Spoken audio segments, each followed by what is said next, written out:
Hello बच्चों, कैसे हैं आप सभी का स्वागत है ज्योग्राफी पाठशाला में।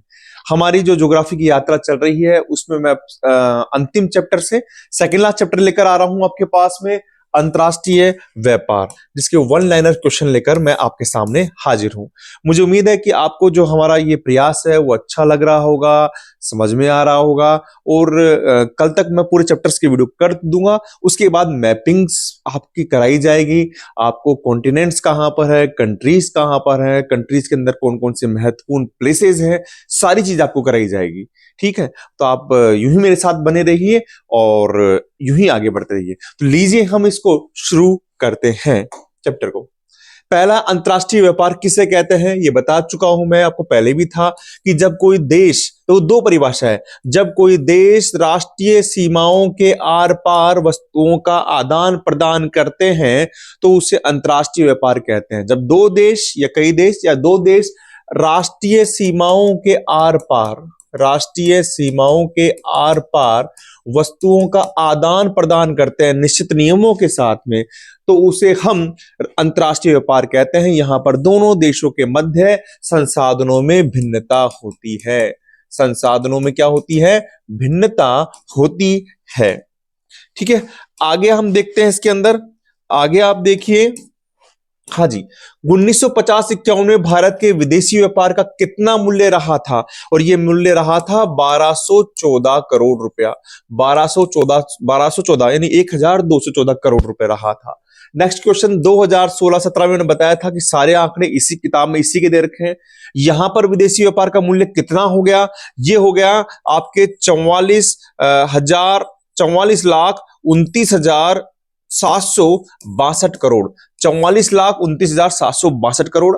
अगर एग्जाम में क्वेश्चन नहीं भी बनता, लेकिन अगर आपको आंकड़ा रहता है अप्रोक्सीमेट 44 लाख के करीब, तो इसको आप क्वेश्चन में यूज कर सकते हैं।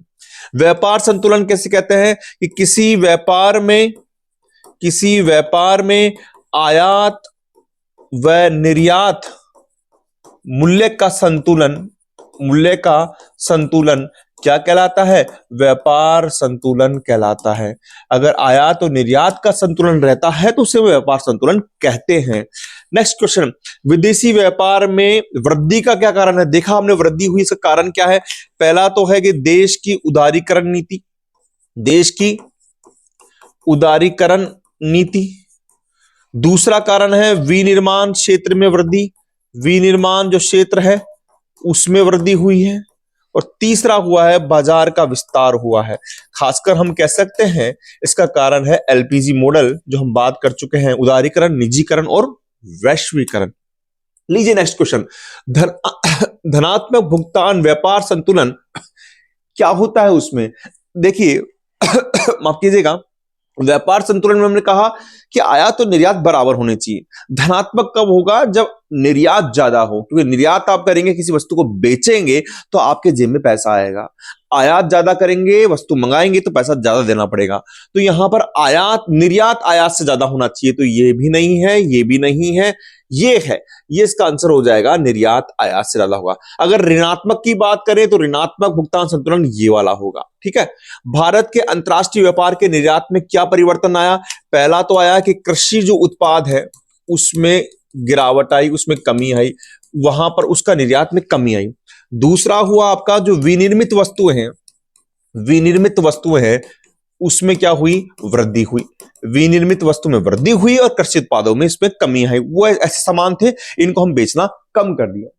2016-17 में भारत के कुल निर्यात मूल्य में विनिर्माण क्षेत्र की हिस्सेदारी कितनी रही? 73.6% रही है भैया, 73.6% रही है। भारत के विदेशी व्यापार में किसकी बड़ी हिस्सेदारी है? रत्न आभूषण और साथ में हम पेट्रोलियम का भी कह सकते हैं, ये भी बहुत अच्छी रखता है। और विनिर्मित वस्तुओं को भी इसमें हम रख सकते हैं। नेक्स्ट क्वेश्चन क्या है? भारत के निर्यात में अंतरराष्ट्रीय व्यापार में किस क्षेत्र में वृद्धि हुई है? वृद्धि तो किस में हुई है और कमी किस में हुई है? देखिए, कमी तो आई है परंपरागत वस्तुओं में। जो परंपरागत वस्तुएं हैं, जैसे हम बात करें कृषि उत्पाद है, अभी बात में बता दिया था मैंने। ठीक है, इसके अलावा क्या हो जाएगी? जो दालें हैं उसमें कमी आई है, कॉफी है उसमें कमी आई है, काजू है उसमें कमी आई है। और जो वृद्धि हुई है वो हुई है समुद्री उत्पाद, जो समुद्री उत्पाद है उसमें वृद्धि हुई है, चीनी में वृद्धि हुई है, और जो विनिर्मित वस्तु है उनमें क्या हुई है, वृद्धि हुई है। भारत में आयात के बदलते स्वरूप पर टिप्पणी लिखें। देखिए, अगर हम शुरुआत में बात करते हैं, तीन बात करते हैं, 1950 से लेकर 1960 में अगर खाद्यान्न संकट था हमारे देश में, खाद्यान्न संकट था बेटा, तो क्या हुआ, खाद्यान्न का ज्यादा आयात किया गया। आयात का मतलब खाद्यान्न ज्यादा मंगाया गया। लेकिन 1967 में जब हमारे पास में हरित क्रांति आती है ना, तो हमने क्या कर दिया, खाद्यान्न का आयात कम कर दिया गया। ये एक स्वरूप बदला, खाद्यान्न का जो आयात था उसको क्या कर दिया, कम कर दिया गया। लेकिन 1973 के अंदर जब ऊर्जा संकट आता है, ऊर्जा संकट आता है, तब क्या करा गया, पेट्रोलियम और जो ये कोयला होता है ना बेटा, इसका आयात ज्यादा किया गया, इसका आयात ज्यादा किया गया। तो ये तीन क्रम है, पहले में खाद्यान्न आयात होता है, फिर खाद्यान्न में आयात नहीं होता है, फिर पेट्रोलियम आयात होता है। भारत में सर्वाधिक आयात किस क्षेत्र में होता है, तो ये है आपका, इसमें हम कर सकते हैं पेट्रोलियम, जिसमें आपका कोयला हो गया, कोयला ईंधन है, उसका ज्यादा आयात होता है। मूल्य के अनुसार किन वस्तुओं का अधिक आयात किया जाता है, तो पहला तो है पेट्रोलियम, ये बता चुके हैं आपको, पेट्रोलियम है। दूसरा आपका है, आपका इसमें आ जाएगा एलोय धातु, एलोय जो आपकी वस्तुएं हैं या धातु है उनका होता है। और तीसरा होता है आपका रत्न आभूषण, इनका मूल्य के हिसाब से ज्यादा आयात होता है। नेक्स्ट क्वेश्चन, अंतरराष्ट्रीय व्यापार में हिस्सेदारी बढ़ाने के लिए भारत में क्या क्या उपाय अपनाने शुरू किए। पहला तो किया गया आयात उदारीकरण, दूसरा किया गया आयात करों में कमी, आयात करों में कमी, और तीसरा किया गया डी लाइसेंसिंग, यानी लाइसेंस जो बाध्यता थी उसको दूर कर दिया गया भारत जब व्यापार में हिस्सेदारी बढ़ानी है। तो भारत का विदेशी व्यापार किन मार्गों द्वारा संचालित होता है, समुद्री मार्गों द्वारा होता है सर, और होता है स्थल मार्गों द्वारा, समुद्री मार्ग और स्थल मार्गों द्वारा संचालित होता है। नेक्स्ट क्वेश्चन, भारत में कौन से तट पर बंदरगाह की संख्या अधिक है। अरे सर ये तो बात की थी, पश्चिमी तट पर है। कहां पर है, पश्चिमी तट पर है। पश्चिमी तट का मतलब, जो बच्चे नक्शे को थोड़ा समझ नहीं रहे तो ध्यान रखिएगा, पश्चिमी तट की बात मैं इस वाले तट की बात कर रहा हूं, महाराष्ट्र, केरल, तमिलनाडु, कर्नाटक वाले तट की बात कर रहा हूं। भारत में पश्चिमी तट पर बंदरगाहों की संख्या अधिक होने का ऐतिहासिक कारक कौन सा है। इसका ऐतिहासिक कारक यहां यह है कि यूरोपीय और अंग्रेजों, या अंग्रेजों की बात करें, उनके अंग्रेजों के जो पश्चिमी तट था वो अधिक नजदीक था, अधिक नजदीक था, जिसके कारण यहां व्यापार अधिक हुआ, व्यापार अधिक हुआ। आपके दिमाग में आएगा सर नजदीक कैसे, ये तो बताइए। नजदीक ऐसे बेटा, यहां भारत है, फिर यहां से पाकिस्तान होके यहां पर आपका सऊदी अरब आ गया, और यहीं से स्वेज नहर है। तो जो यूरोपियन जो लोग आ रहे थे वो स्वेज नहर लाल सागर से जाके सीधा यहां भारत में आ रहे थे। अगर पूर्वी तट पर जाना पड़ता तो घूम के जाना पड़ता, तो पहले कहां पर आएंगे, यहीं तो आएंगे। आप अगर नक्शे को देख रहे होंगे तो आपको समझ में आ जाएगा। नेक्स्ट क्वेश्चन क्या है, भारत में पश्चिमी तट पर बंदरगाह अधिक होने का भौगोलिक कारक व आर्थिक कारक क्या है। अगर हम भौगोलिक कारक की बात करें बेटा, तो इसका कारक यह है कि जो भौगोलिक कारक में पश्चिमी जो तट है, पश्चिमी तट है वो जलमग्न तट है, और जलमग्न तट है तो यहां पर जल की गहराई अधिक है, और जल की गहराई अधिक है, जल की गहराई अधिक है, जिसके कारण यहां पर जहाज आराम से आ जाते हैं। लेकिन जो पूर्वी तट है ना बेटा, पूर्वी तट, वहां पर क्या है, नदियों ने अवसाद जमा कराया। सारी नदियां बंगाली खाड़ी में गिरती हैं, नदियों ने अवसाद जमा कराया, अवसाद, जिसके कारण वहां पर जहाज जा नहीं पाते हैं, कम जा पाते हैं, इसलिए वहां तटों की संख्या कम है। यह आर्थिक कारक, भौगोलिक कारक हो गया।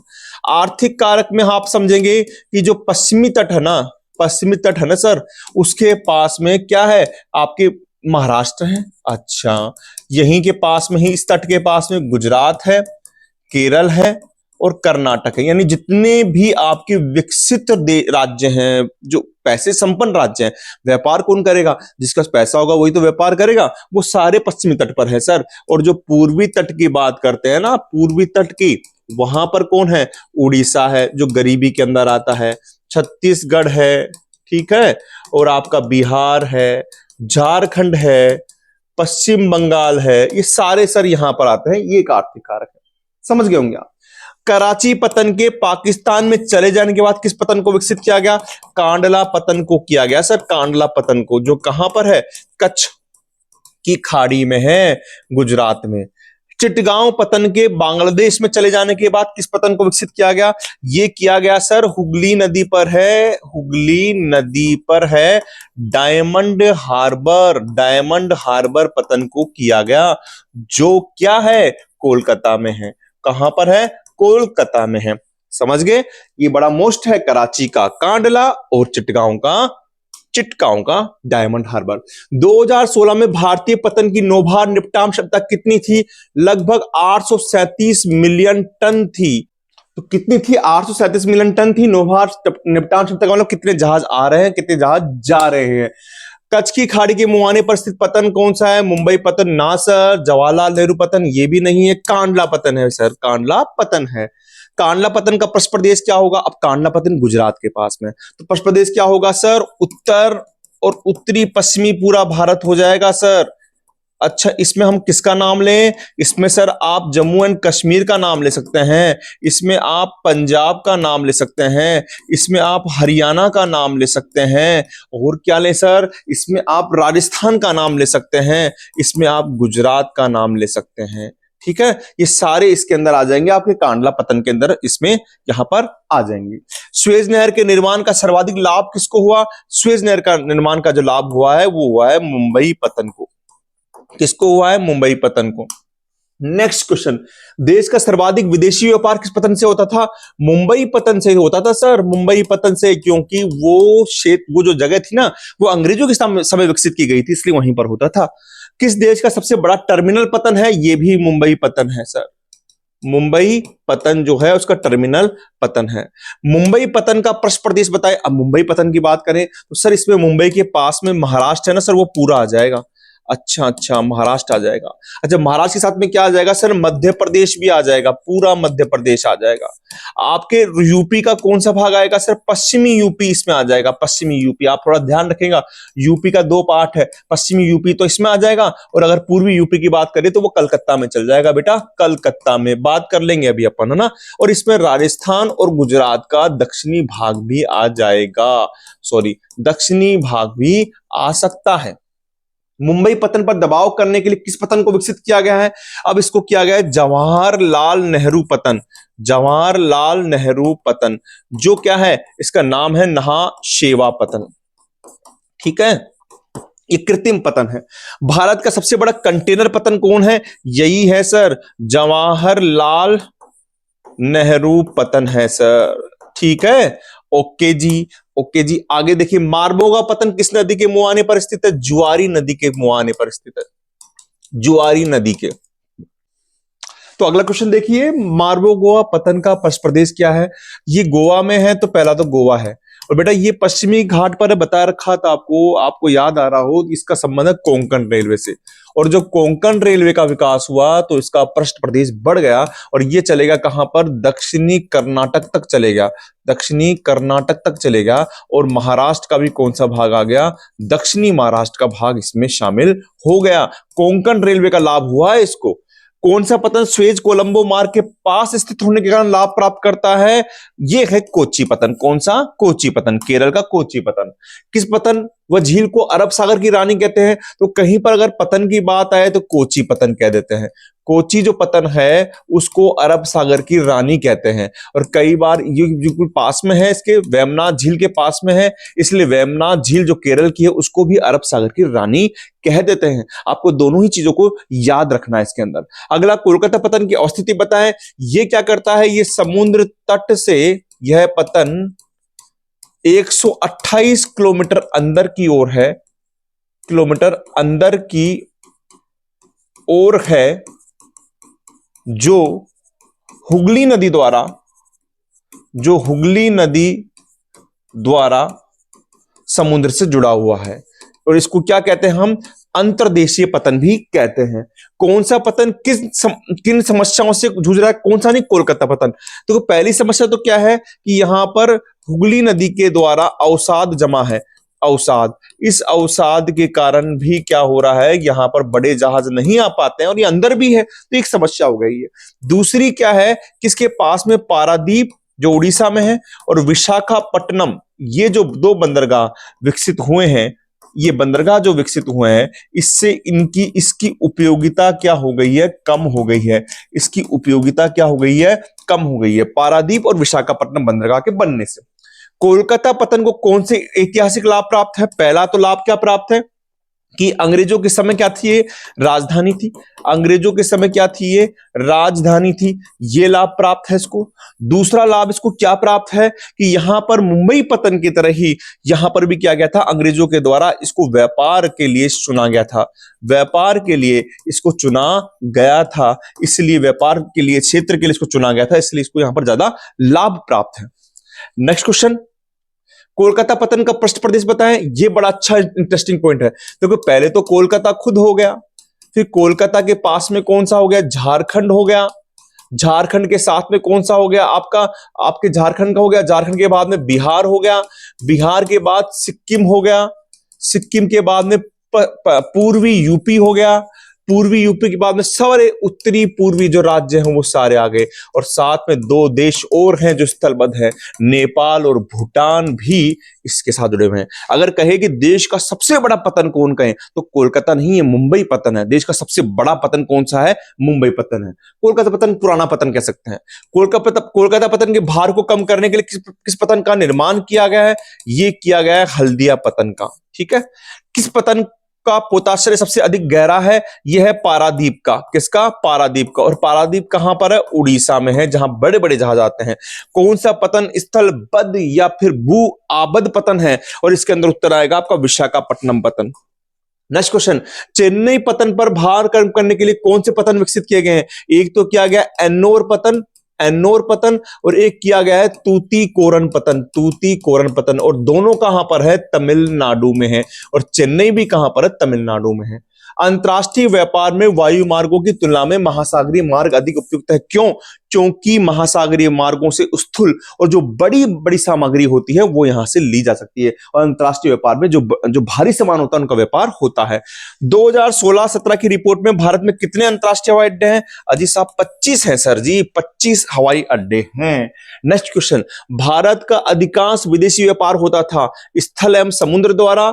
स्थल वायु द्वारा तो होता ही नहीं है, वायु द्वारा नहीं है, समुद्र द्वारा तो है, लेकिन स्थल एवं समुद्र द्वारा दोनों द्वारा होता है। कच्छ की खाड़ी में कौन सा पतन स्थित है? बात हो चुकी है पहले, कांडला पतन स्थित है। भारत के पूर्वी तट पर कौन सा पतन स्थित है? पूर्वी यानी इधर की बात हो रही है। कांडला इधर है जी, मुंबई भी इधर है सर, कोच्चि भी इधर है, तो चेन्नई पतन इसका आंसर हो गया। नक्शे के हिसाब से देखकर कर सकते हैं।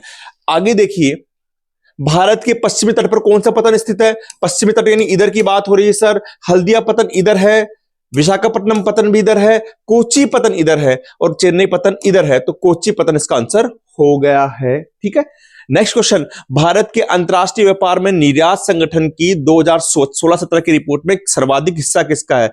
कृषि उत्पाद का तो घटा है, अयस्क व खनिज का भी घटा है, विनिर्माण वस्तुओं का बड़ा है, विनिर्माण वस्तुओं का बड़ा है। भारत की स्थलीय सीमा से व्यापार करने वाले देश नहीं है। चीन देश स्थल से करता है, बांग्लादेश की स्थलीय सीमा है, पाकिस्तान, श्रीलंका की जलीय सीमा जुड़ रही है, भारत से जलीय सीमा है। नेक्स्ट क्वेश्चन क्या है, यदि आप राजस्थान या पंजाब के व्यापारी हैं तो कौन से पतन का चयन करेंगे? यहां के हैं तो हम करेंगे सर कांडला पतन का। कहां गया कांडला? ये रहा कांडला पतन, जो एग्जाम में आया हुआ भी है। अंतरराष्ट्रीय व्यापार के प्रवेश मार्ग किसे कहते हैं? पतन को कहते हैं, या फिर हम इसमें बंदरगाह भी लिख सकते हैं।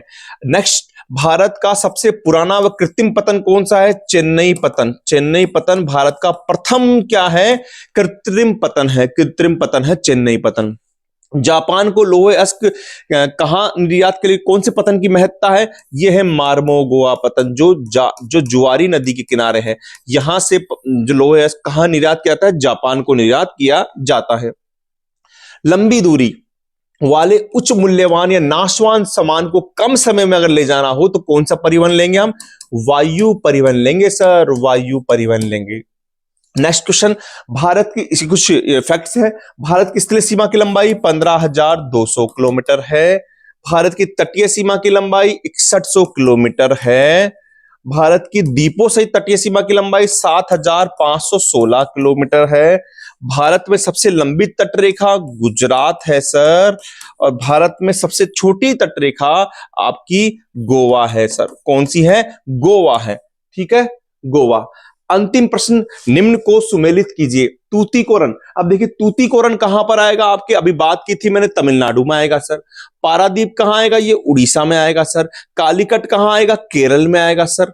एन्नौर कहां पर आएगा? तूतीकोरन एन्नौर दोनों ही तमिलनाडु में थे सर। और हल्दिया कहां आएगा? पश्चिम बंगाल में आएगा। तो ये आपके आपके ये आपके बंदरगाह भी हो गए। तो बेटा आपने ये पूरा चैप्टर कर लिया है। आप सोच रहे होंगे कि सर मैपिंग तो कराई नहीं है। मैं ये सब चीजें मैप में आपको कराऊंगा। मुझे उम्मीद है कि आपको चैप्टर के जो ये वन लाइनर क्वेश्चन है वो समझ में आए होंगे।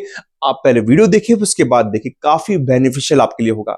मैं मिलता हूं कल अपने जो इस श्रृंखला की जो चैप्टर्स की वीडियो आ रही है उसकी अंतिम क्लास में, जहां पर हम अंतिम चैप्टर को कल लेकर आपके सामने मैं हाजिर होऊंगा। ठीक है बेटा, थैंक यू।